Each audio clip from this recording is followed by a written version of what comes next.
Rich ആകുക, എങ്ങനെ rich ആകുക എന്നുള്ളതാണ് നാം ചർച്ച ചെയ്തുകൊണ്ടിരിക്കുന്ന വിഷയം. സൈക്കോളജി ഓഫ് മണി, പണത്തിൻ്റെ പിന്നിലുള്ള മനോഭാവം എന്താണ്? പണമെന്ന് പറയുന്നത്, പണം ഉണ്ടാക്കുക എന്ന് പറയുന്നത് ഒരു സ്ട്രാറ്റജിയേക്കാൾ അപ്പുറത്ത് ഒരു മനോഭാവമാണ്, ഒരു തിങ്കിങ് ആണ്, ഒരു മൈൻഡ് സെറ്റ് ആണെന്നുള്ളതാണ് നാം മനസ്സിലാക്കിയത്. നാം കഴിഞ്ഞ തവണ ചിന്തിച്ച കാര്യമാണ് റിസ്ക് എടുത്താൽ റിട്ടേൺ ഉണ്ടാകുമെന്ന് ചിന്തിക്കുന്ന മനോഭാവം. അത് എത്രമാത്രം സത്യമാണ് എന്നുള്ളത് ചിന്തിക്കണമെന്ന് പറയുന്നത്. ഇന്ന് മറ്റൊരു കാര്യം ഞാൻ പറയാം. ഈ പണം ഉണ്ടാക്കുക എന്ന ആശയത്തെക്കുറിച്ച് നാം പുസ്തകത്തിൽ വായിക്കുമ്പോൾ, എസ്പെഷ്യലി സൈക്കോളജി ഓഫ് മണിയിൽ വായിക്കുമ്പോൾ 2 വാക്കുകൾ നമുക്ക് കാണുവാൻ സാധിക്കും. ഒന്ന് ഫ്രൂഗാലിറ്റി, 2 പാരനോയിയ. ഈ വാക്ക് നിങ്ങൾക്ക് പലർക്കും അറിയാമായിരിക്കും. ഇപ്പോൾ നമ്മൾ വാരൻ ബഫറ്റിനെ കുറിച്ചും പറഞ്ഞു, ഒപ്പം തന്നെ റൊണാൾഡ് റീഡിനെ കുറിച്ചും എല്ലാം പറഞ്ഞ ഫാക്ടറാണ്. അപ്പോൾ ഇവരൊന്നും ഒരു അൺറിയലിസ്റ്റിക്കായി, ഒരു ബ്ലൈൻഡായി, അൺപ്ലാൻഡ് ആയിട്ട് ജീവിച്ച ആളുകളല്ല. ഇവർക്ക് വളരെ വ്യക്തമായിട്ടുള്ള പ്ലാനിങ് ഉണ്ടായിരുന്നു. ഇവരുടെ ഇൻവെസ്റ്റ്മെൻറ്റ്സ് വളരെ സ്ട്രാറ്റജിക് ആയിരുന്നു, ഒപ്പം തന്നെ വളരെ ആലോചിച്ചെടുത്ത തീരുമാനങ്ങളാണ്. ഇപ്പോൾ പലപ്പോഴും വിചാരിക്കും, ഈ പുസ്തകത്തിൽ തന്നെ മോർഗൻ ഹസൻ തൻ്റെ കുഞ്ഞിന് എഴുതുന്ന ലെറ്ററുണ്ട്. അതിൻ്റെ അവസാനം, ഇത് ഏത് ചാപ്റ്ററിലും എനിക്ക് അവസാനം പറയുന്നത് ഇങ്ങനെയാണ്: പാവപ്പെട്ടവരെല്ലാം അധ്വാനിക്കാത്തതുകൊണ്ട് കാണുന്നു, പണക്കാരെല്ലാവരും വെറുതെ പണക്കാരായതാണെന്നും ചിന്തിക്കരുത് എന്നുള്ള രീതിയിലാണ് അദ്ദേഹം തൻ്റെ മക്കൾക്ക് എഴുതുന്നത്. പലപ്പോഴും ഈ പാവപ്പെട്ടവരായി പോകാനുള്ളതിൻ്റെ കാരണം അവർ കഠിനാധ്വാനം ചെയ്യാത്തതുകൊണ്ടായിരിക്കില്ല, പ്ലാൻ ചെയ്യാത്തതുകൊണ്ടായിരിക്കില്ല. അതുപോലെ പണക്കാരായവരും കഠിനാധ്വാനം ചെയ്യാതെ വെറുതെ ആകണമെന്നും ഇല്ല. അപ്പോൾ ഇതിനകത്ത് പറയുന്നത് ഒരു സേർട്ടൻ ഫാക്ടർ, കോൺസ്റ്റൻ്റ് ആയിട്ടുള്ള ഫാക്ടർ ഉണ്ടെന്നാണ് പറയുന്നത്. ഇപ്പോൾ റൊണാൾഡ് റീഗ് ചെയ്തത്, അദ്ദേഹം വലിയ ഇൻവെസ്റ്റ്മെൻറ്റ് വലിയ രീതിയിൽ സ്പെൻഡ് ചെയ്യാതെ അദ്ദേഹം റിച്ചായി മാറിയത്. അപ്പോൾ നമുക്ക് 2 രീതിയിൽ ചിന്തിക്കാം. ഒന്നുകിൽ നമുക്ക് റിസ്ക് എടുത്തുകൊണ്ട് ഹൈ ആയിട്ടുള്ള ടാസ്ക് ചെയ്തുകൊണ്ട് റിച്ച് ആകാൻ ശ്രമിക്കാം. പക്ഷേ വീഴ്ചയ്ക്കുള്ള സാധ്യത 99.99% ഇപ്പോൾ സ്റ്റോക്ക് മാർക്കറ്റിലൂടെ പണം സമ്പാദിച്ച് കോടീശ്വരമായ ആളുകളുടെ എണ്ണം എടുത്തു കഴിഞ്ഞാൽ വളരെ കുറച്ചൊരു ആളുകളുള്ളൂ. 90% കൂടുതൽ ആളുകൾക്ക് നഷ്ടമാണ് ഉണ്ടായിട്ടുള്ളത്. ഇത് ഞാൻ പറയുന്നതല്ല, ഈവൻ സെബിയുടെ തന്നെ സ്റ്റാൻഡേർഡ്സ് നമുക്ക് വായിച്ചാൽ മനസ്സിലാക്കാൻ സാധിക്കും. ഹൈലി റിസ്ക് ആണ്. ഇവിടെ പറയുന്നത് പ്രാക്ടിക്കലി നമുക്ക് റിച്ച് ആകണമോ?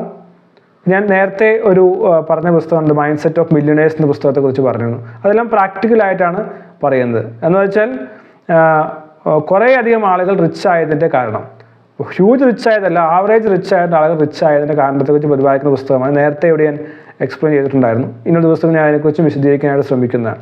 ഇപ്പോൾ 2 ഫാക്ടർ, ഒന്ന് ഫ്രൂഗാലിറ്റി, 2 പാരനോയിയ. ഇപ്പോൾ ഫ്രൂഗാലിറ്റി എന്ന് പറയുന്ന വാക്ക് ചുരുങ്ങിയ ചിലവ് ചെയ്യുക എന്നുള്ളതാണ് കറക്റ്റായിട്ട് പറഞ്ഞു കഴിഞ്ഞാൽ. എന്ന് വെച്ച് കഴിഞ്ഞാൽ അനാവശ്യമായി ചിലവാക്കാതെ അത്യാവശ്യത്തിനും അല്ലെങ്കിൽ ആവശ്യത്തിനും മാത്രം ചിലവാക്കുന്ന അവസ്ഥ. ഓരോ പൈസ ചിലവാക്കുമ്പോഴും എനിക്ക് ഇത് ആവശ്യമുണ്ടോ എന്ന് ചിന്തിച്ച് ചിലവാക്കുന്ന അവസ്ഥ. കുറേ പൈസ ഉണ്ടെന്ന് വിചാരിച്ച് നാം ചിലവാക്കണമെന്ന് ചിന്തിക്കുക. ഇവിടെ നമുക്ക് പല അനുഭവങ്ങൾ നമുക്ക് കാണാൻ സാധിക്കും. കുറേ ആളുകൾക്ക് വലിയ പണം കിട്ടി സ്റ്റോക്ക് മാർക്കറ്റിൽ നിന്ന്. 2 എക്സാമ്പിൾസ് നമുക്ക് ഈ പുസ്തകത്തിൽ കാണാൻ സാധിക്കും. 2 പേര് ആത്മഹത്യ ചെയ്ത ഒരു കഥ വായിക്കാൻ സാധിക്കും. ഏകദേശം ഒറ്റ ദിവസം കൊണ്ട് തന്നെ 2 ബില്യൺ സ്റ്റോക്ക് മാർക്കറ്റിൽ നിന്ന് ഏൺ ചെയ്തയാൾ വളരെ സന്തോഷിക്കുകയാണ്. പക്ഷെ കുറച്ച് വർഷങ്ങൾക്ക് ശേഷം ഉള്ളത് നഷ്ടപ്പെടുന്നു, കടക്കാരനുമാവുന്നു, അപ്പോൾ ആത്മഹത്യ ചെയ്യുന്ന അവസ്ഥ. അപ്പോൾ അതിനെക്കുറിച്ച് അടുത്ത വീഡിയോയിൽ ഞാൻ പറയാം. പക്ഷേ ഉണ്ടാക്കിയ പണം നാം ഫ്രൂഗലായി ചിലവാക്കാതെ അത് ദൂർത്തടിക്കുകയോ അതല്ലെങ്കിൽ ആ സമയത്ത് യൂഫോറിക്കായി പോവുകയോ ചെയ്തു, ഇല്ലേ? അപ്പോൾ എപ്പോഴും ശ്രദ്ധിക്കേണ്ട പ്രധാനപ്പെട്ട കാര്യമാണ്, വെറുതെ അനാവശ്യമായി ചിലവാക്കുന്നുണ്ടെങ്കിൽ റിച്ച് ആകാനുള്ള സാധ്യത കുറവാണ്, പോവർട്ടി ഉണ്ടാകാനുള്ള സാധ്യത കൂടുതലാണ്. അപ്പോൾ ഇതൊക്കെ പറയുമ്പോൾ പലരും പറയുന്ന കാര്യമാണ്, പൈസ ഉണ്ടാക്കണം എന്തിനാ? സന്തോഷത്തോടെ ജീവിക്കാൻ വേണ്ടിയല്ലേ? മക്കൾക്ക് വേണ്ടി സ്വരൂപിച്ചിട്ട് കാര്യമുണ്ടോ? അല്ലെങ്കിൽ ഭാവിക്ക് വേണ്ടി കൂട്ടിയിട്ട് കാര്യമുണ്ടോ? ഇതൊക്കെ പണ്ടത്തെ സമീപനമല്ലേ? തിന്നുക, കുടിക്കുക, ആനന്ദിക്കുക, അതല്ലേ വേണ്ടത്? അതും നിങ്ങൾക്ക് ചിന്തിക്കാം, നിങ്ങൾക്ക് തീരുമാനമെടുക്കാം. പക്ഷേ ഫ്രൂഗാലിറ്റി, റിച്ച് ആകണമെന്ന് ആഗ്രഹമുണ്ടോ, പണം ഉണ്ടാകണമെന്ന് ആഗ്രഹമുണ്ടോ, ഓരോ ചിലവുകളും ആലോചിച്ച് ചിലവാക്കുക. ഇപ്പോൾ പേഴ്സണൽ ഫിനാൻസ് എന്ന് പറയുന്ന ഏരിയ തന്നെ ഇതിനെക്കുറിച്ചാണ്. എങ്ങനെ പണം ബുദ്ധിപരമായി ചിലവാക്കാം. ഇപ്പോൾ ഒരു സംഭവം പർച്ചേസ് ചെയ്യുമ്പോൾ ഒന്ന് ചിന്തിക്കുന്നത് വേണമോ? പലപ്പോഴും പറയും ഒരു 48 hours ടൈം ബൗണ്ട് വയ്ക്കുക. കുറച്ച് എക്സ്പെൻസീവ് ആയിട്ട് ഐറ്റംസ് ഒക്കെ മേടിക്കാൻ പോവുകയാണെങ്കിൽ, അത് ചിലപ്പോൾ TV ആയിരിക്കാം, പ്രോപ്പർട്ടി ആയിരിക്കാം, ഫ്രിഡ്ജ് ആയിരിക്കാം.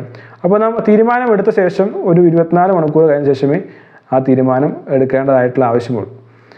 കാരണം എന്താണെന്ന് വെച്ച് കഴിഞ്ഞാൽ മിക്കവാറും നമ്മളത് വേണ്ട എന്ന് വയ്ക്കും. മിക്കവാറും നമുക്കത് ആവശ്യമില്ലാത്തതായിരിക്കും. ഇപ്പോൾ ഞാനൊക്കെ സൂപ്പർ മാർക്കറ്റിലൊക്കെ പോവുകയാണെങ്കിൽ ഞാൻ കൃത്യമായ ലിസ്റ്റ് കൊണ്ട് മാത്രമേ പോവുകയുള്ളൂ, അത് മാത്രമേ മേടിക്കുകയുള്ളൂ. ചിലപ്പോൾ വേറെ എന്തെങ്കിലും കാണുമ്പോൾ മേടിക്കാനായിട്ട് തോന്നും, പക്ഷേ ഓക്കെ അത് മാർക്ക് ചെയ്യും, പിന്നീട് ഒരു ദിവസം പോകുമ്പോൾ മാത്രമേ മേടിക്കുകയുള്ളൂ. കാരണം എന്താണെന്ന് വെച്ച് കഴിഞ്ഞാൽ ഫ്രൂഗാലിറ്റി എന്ന ആശയം നമ്മൾ അപ്ലൈ ചെയ്യേണ്ടത് വളരെ ആവശ്യമാണ്. രണ്ടാമത്തെ കാര്യമാണ് പാരനോയിയ. ഇതത്ര നല്ല വാക്കൊന്നുമല്ല, സംശയം എന്നുള്ളതാണ്, സംശയരോഗം എന്നുള്ളതാണ് എൻ്റെ അർത്ഥം. പക്ഷേ ആ ഒരു സ്കെപ്റ്റിക്കലായിട്ടുള്ള മൈൻഡ് സെറ്റ് നമുക്ക് ഉണ്ടാകേണ്ട ആവശ്യമാണ്. ഒരു പണം ഇൻവെസ്റ്റ് ചെയ്യുമ്പോൾ, ഒരു പൈസ സ്പെൻഡ് ചെയ്യുമ്പോൾ നാം കുറച്ച് സംശയത്തോടെ തന്നെ ചിന്തിക്കേണ്ടത് ആവശ്യമാണെന്നുള്ളതാണ് ഈ പുസ്തകങ്ങൾ നമുക്ക് വായിക്കാൻ മനസ്സിലാക്കാൻ സാധിക്കുന്നത്. വെറുതെ പോയി ആരെങ്കിലും പറയുന്നത് കേട്ട് പണത്തെക്കുറിച്ച് അറിവില്ലാതെ നാം ചെയ്തു കഴിഞ്ഞാൽ വളരെയധികം മണ്ടത്തരങ്ങൾ ഉണ്ടാക്കാനും റിസ്ക് ഉണ്ടാക്കാനുള്ള സാധ്യത വളരെ കൂടുതലാണ്. അപ്പോൾ പണത്തെക്കുറിച്ച് ചിലവാക്കുന്നത് കുറയ്ക്കുക, ഒപ്പം തന്നെ നാം ഒരു ഇൻവെസ്റ്റ്മെൻറ്റ് ചെയ്യുന്നുണ്ടെങ്കിൽ, ചിലവാക്കുന്നുണ്ടെങ്കിൽ തീർച്ചയായും സംശയത്തോടെ ഡീറ്റെയിൽഡായിട്ട് അനലൈസ് ചെയ്തുകൊണ്ട്. ഇതിനകത്ത് പറയുന്ന ഭാഗത്ത് വായിക്കുന്നത് ഇങ്ങനെയാണ്: you plan and plan on the planning. ഒരു പ്ലാൻ ചെയ്തു, ആ പ്ലാൻ ചെയ്തതിനെക്കുറിച്ചും പ്ലാൻ ചെയ്യാനും പറയുന്നുണ്ട്. അത്രമാത്രം മെറ്റിക്കുലസ് ആയിട്ടുള്ള പ്രോസസ്സാണ് ഈ റിച്ച് ആകുന്ന വേയിലേക്കുള്ളതെന്ന് മനസ്സിലാക്കുക. ഇപ്പോൾ ഈ സെക്വയ ക്യാപിറ്റൽ എന്ന് പറയുന്ന ഇൻവെസ്റ്റ്മെൻറ്റ് ഫേം ഉണ്ട്, എല്ലാവർക്കും തന്നെ അറിയുന്നൊരു, ഈ സ്റ്റാർട്ടപ്പ് മേഖലയിലുള്ള ഇൻവെസ്റ്റ്മെൻറ്റ് മേഖല എല്ലാവർക്കും അറിയുന്ന ഒന്നാണ് സെക്വയ ക്യാപിറ്റൽ, VC. പല വെഞ്ചർ ക്യാപിറ്റലിസ്റ്റും ഭൂമുഖത്ത് നിന്ന് അപ്രത്യക്ഷമായി. പക്ഷേ സെക്വയ ഏകദേശം 40 വർഷമായി കണ്ടിന്യൂസ് ആയി മുന്നേറുകയാണ്. വാരൻ ബഫറ്റ് കുറേ നാളുകളെ അദ്ദേഹത്തിന് റിച്ചായിട്ട് നിലനിൽക്കാണ്ട് സാധിച്ചു. കാരണം എന്ന് പറയുന്നത് ഈ ഫ്രൂഗാലിറ്റിയും ഒപ്പം തന്നെ പാരനോയിയുമാണ്. അപ്പോൾ ഈ സ്റ്റേയിങ് റിച്ച് എന്ന് പറയുന്നത് വളരെ പ്രധാനപ്പെട്ട കാര്യമാണ്.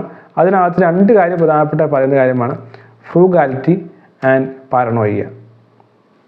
ചിന്തിച്ച് നോക്കുക, അടുത്ത പ്രാവശ്യം സ്പെൻഡ് ചെയ്യുമ്പോൾ, അടുത്ത പ്രാവശ്യം ഇൻവെസ്റ്റ് ചെയ്യുമ്പോൾ ഈ പ്രിൻസിപ്പിൾസ് നമ്മുടെ മനസ്സിലുണ്ടാകട്ടെ. വലിയ മാറ്റം ജീവിതത്തിൽ സാധ്യമാണ്. Let us aim for 10x growth through habits.